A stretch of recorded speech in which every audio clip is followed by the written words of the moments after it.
سلام ګران دوستان، هیله ده ټول به جوړ و روغ اوسئ. نن یو ویډیو تاسو ته د سالمې تغذیې په باره کې وړاندې کوو. یو کیک چې د ډیرو کمو شیانو څخه په یو کړایي کې جوړیږي او خپل نوم یې هم په انګلیسي کې پین کیک دی یا په کړایي کې پخېدونکی کیک. دا کیک اصلا د ماشومانو د سالمې تغذیې لپاره ډیر ښه دی. تاسو وینئ چې په بازار کې دا څه کیک کلچې چې دي هغه ټوله د پروسس یا د سپینو وړو څخه جوړیږي چې هغه زموږ ستاسو د صحت لپاره ښه نه دي او په کومه اندازه پروټین او انرژي او چربي چې زموږ ستاسو ماشومان د ښې ودې لپاره هغه ته نیاز لري هغه د په بازاري شیانو کې نه پیدا کیږي. نو لحاظه دغه ویډیو ما ستاسو لپاره جوړوم. نن دا کیک هم ستاسو مخ ته پخوم په ډیره اسانه شکل سره چې وکولای سو په کور کې سالمه تغذیه ولرو. نه یوازې دا چې د ماشومانو لپاره بلکې ستاسو د میلمنو لپاره هم دا ډیر خوندور کیک دی. تاسو خپل هم کولای شئ، خصوصا ورزشکاران د دا کیک څخه ډیر استفاده باید وکړي ځکه صحي دی. په کور کې تاسو په خپله تیاروئ په خپله خوښه په خپل طبیعت ډیر ښه راځي. راځو شروع کوو. د دې کیک دپاره موږ 40 ګرامه اوټس راخیستي دي یا اوربشي. کواکر اوټس په بازار کې په سوپرمارکیټو کې پیدا کیږي. نو 40 ګرامو د کواکر اوټس څخه راخیستي دي. تقریبا 20 تر 10 ګرامو پورې تور کشمش دي. تور کشمش د یوې خوا خواږه دي، د بلې خوا څخه د هغه کسانو لپاره چې هغه د وینې کمی ولري او یا ویټامینونه یې کم او یا غواړي چې فشار یې کنټرول سي او د وینې بوره یا شکر یې ورسره کنټرول وي. تور کشمش د هغه لپاره ډیر مفید دي او دوی که څه هم بوره پکې ایښې ده خو بوره یې ژر نه ازمیږي، یعنی په وخت سره ازمیږي. تاسو ته ښه کامله انرژي درکوي، هم تاسو ته هم ستاسو ماشومانو ته. نو که چیرې ماشومان د وینې د کمي سره مخ وي تور کشمش د دوی لپاره ډیر ښه دي. خپله کواکر اوټس یا اوربشي چې دي موږ تاسو د اوربشو د فایدو څخه پوهیږو او خپله پر دې باندې تجربو دا په ثبوت سره رسولې ده چې اوټس یا اوربشي هغه د زړه د تکالیفو لپاره ډیر مفید دي. د هغه په راکمولو کې ډیر کوښښ کوي او بله ګټه یې دا ده چې دا کولسټرول ډیر ورسره کمیږي. او په څنګ کې موږ د دغه کیک سره 2 دانې یا 1 دانه هګۍ استفاده کوو. نو د دې کیک لپاره باید تاسو 2 دانې هګۍ، 40 ګرامه اوټس، 20 تر 10 ګرام پورې څونه خوږوالی چې تاسو غواړئ د دا کیک کې ترلاسه کړئ په هغه اندازه باندې کشمش ورسره اچولی شئ. نو راځو اول دا هګۍ او کیک موږ راکو سره میکسوو.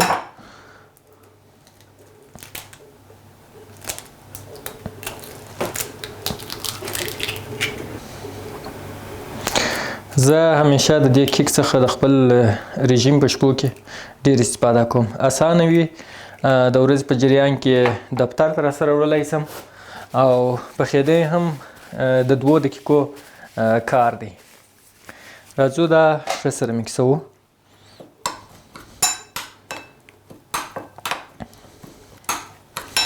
کولی شئ دوی په مکسر کې هم میکس کړئ خو زه په دې خاطر ما دوی ستاسو مخ ته په دغه پیاله کې میکس کړله تر څو زموږ ستاسې کار اسانه وي.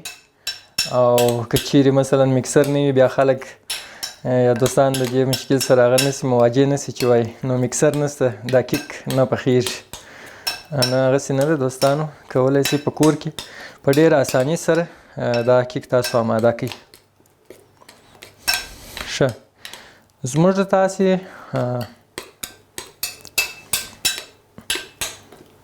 هغه اولني مواد چې په اصطلاح اوربشي یا د اوربشو اوړه او هګۍ د کیک دپاره دا آماده ده. تاسې کولی سئ مالګه هم ور واچوئ او د طعم دپاره یا د خوند دپاره لږ څه ونیلا هم ور واچوئ. اما زه چون د مالګې څخه په کتغ کې هېڅ استفاده نه کوم او ډېر کم د بورې څخه استفاده کوم، ډېر کم د غوړ څخه استفاده کوم، نو په دې خاطر باندې زه دا شیان ورسره ګډوم. کنې تاسې د خوند دپاره لږ څه مالګه ورسره اچولی سئ او د ذایقې دپاره لږ څه ونیلا پوډر یا خپله د ونیلا په اصطلاح په شکل مربا چې راځي هغه یو کاچوغه ورسره اضافه کړئ. کشمش تور کشمش هم کولی سئ چې خپله دلته یې هم اضافه کړئ او هلته هم کولی سئ چې تور کشمش ورسره اضافه کړئ. خو دې پاره چې کار اسانه سي زه به یې هلته ور اچوم ځکه چې دا کیک بیا زه خپله خورم نو زه خپله بوره ډېره کم استفاده کوم. زما سره دلته کوکینګ سپری راسره ده. کوکینګ سپری زه د غوړو پر ځای باندې استعمالوم، خصوصا هغه وختونه چې زه رژیم نیسم زه د غوړو څخه استفاده نه کوم نو د هغه پر ځای کوکینګ سپری استعمالوم. خو د دې کیک دپاره تاسو کولی سئ یوه کاچوغه زیتون په کړایي کې واچوئ، فقط کړایي شاوخوا په غوړه کړئ چې تر څو د کیک چې دی ونه مشلي. نو زه خپله د دا سپری څخه استفاده کوم خو تاسو د یوه کاچوغې زیتون غوړو څخه استفاده کولی سئ. زموږ دا اشتم آماده دی خو اصلا دا په کړایي کې پخیږي نو کله چې تاسو کړایي دغه کړله یوه کاچوغه به تاسو زیتون تیل ور واچوئ او زه خپله د خپل د سپری څخه استفاده کوم. دا سپری د غوړو پر ځای استعمالیږي خصوصا د ورزشکارانو دپاره د غوړو کار کوي خو ولې غوړ نینځ ته پکې کړي. راځو لومړی زموږ تاسې کیک دلته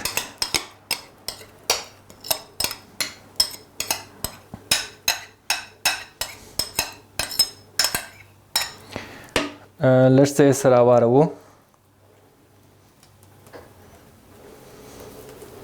په دا اندازه چې د دې څخه یوه ټوټه کیک یا کلچه غوندې جوړه سي. کولی سئ په خپل د خوښې یا په خپله اندازه چې څونه تاسې غواړئ په هغه اندازه د یوه کیک دپاره تر 5 ګرامه پورې کشمش د هغه د خوږوالي دپاره کفایت کوي او بیا به ډېر خوږ هم نه سي.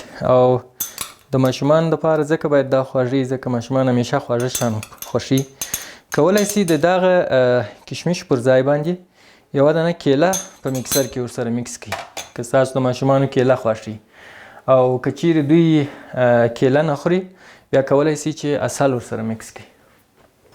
دا تقریبا تر 2-3 دقیقو پورې دی باید په کړایي کې پر اور باندې پاندې پراته تر څو چې کله په دا کیک کې د لوړې د خوا څخه میده سریان جوړ سي نو بیا موږ تاسې ته معلومیږي چې اوس د لاندې خوا پخه ده باید بیا یې راواړوو او دویمه خوا یې پخه کړو.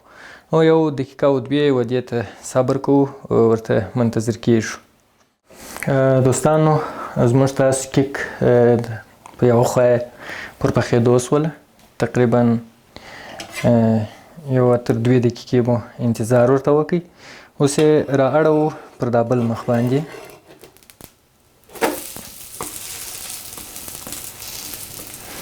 تاسې وګورئ چې دا برخه یا کښتنۍ برخه په ډېر ښه شکل سره پخ سوې ده. راځو کښتنۍ برخې ته هغه هم 1 یا 2 دقیقې همداسې پر کړایي کې ایږدو صبر ورته کوو تر څو د لاندې د خوا څخه هم پوخ سي او بیا زموږ تاسې کیک آماده سي. دوستانو تر 2 دقیقې انتظار وروسته زموږ تاسو کیک آماده دی. راځو را اخلئ. څنګه چې تاسو وینئ یو ډېر ښایسته شکل یې ځان ته اخیستی دی او بلکل زموږ تاسو کیک آماده سو. زه دغه ماشین څخه په دې خاطر استفاده کوم ځکه زما دپاره ډېره اساني ده چې کله زه د خپل رژیم دپاره د خپل صحت دپاره غذاوې آماده کوم په کور کې. خو اصلا دا کار باید پر یو کړایي باندې وسي په ډېر ساده شکل سره تاسو دا کار کولی سي. خدای دې وکړي چې ما یې دغه طریقه په اسانه ډول تاسو ته تشریح کړې او بیان کړې. یو شی باید دا ووایم چې دا کیک د سالمې تغذیې له لحاظه او د صحي له لحاظه تقریبا کامل دی. په کافي اندازه پروټین پکې شته، په کافي اندازه کاربوهایدرات پکې شته او هغه چربي پکې شته چې ستاسو د بدن لپاره ډېره ګټوره ده. ستاسو ماشومان به حتما دا کیک خوښوي ځکه خوږ هم دی او سالم هم دی. په دې کې ځینې منرالونه چې شته، کشمش د اوسپنې یو ډېر غني برخه ده چې ستاسو د ماشوم وینه پوره کوي او په هګۍ کښې ویټامین ډي او نور مواد شته. د ویټامین بي د کورنۍ څخه ویټامین بي 1، بي 2، بي 12 او بي 6 دا ویټامینونه پکې شته. په کشمشو کې هم همداسې بوره لري، خو هغسې بوره نه ده چې ژر هضمېږي او ستاسو د صحت لپاره مضره ده، بلکې مفیده بوره ده. په ډېر وخت سره هضمېږي، تاسو د ورځې په جریان کې ښه پوره انرژي درکوي. ورزشکاران کولی شي یوازې د هګۍ د سپینو څخه هم استفاده وکړي. په آینده کې به کوښښ وکړو چې دغسې کیک یا ورته نورې غذاوې د ورزشکارانو لپاره هم پخې کړو او په هغه کې چربي ډېره کمه وي. خو ما ځکه 2 دانې د هګۍ ژړ دې ته واچول ځکه چې دا د ماشومانو لپاره ډېر ضروري دی او د هګۍ په ژړو کې ویټامین ډي شته او د ویټامین بي خاندان ویټامینونه چې د کوچني د ودې او د تکثر لپاره ډېر مهم دي، هغه ورسره شته، نو ځکه مې د هګۍ ژړ هم ورسره میکس کړ. دوستانو که غواړئ چې وزن واخلئ هم د دغه کیک څخه استفاده وکړئ. په صحي طریقه سره به ستاسو وزن زیات شي بدون د دې چې تاسو مشکلات پیښ شي یا په مریضیو اخته شئ.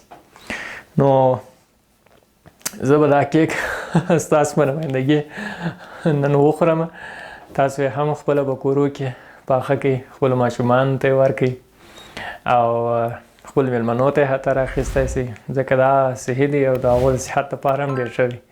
او ښه وخت ولرئ. ډېره مننه. کور مو ودان.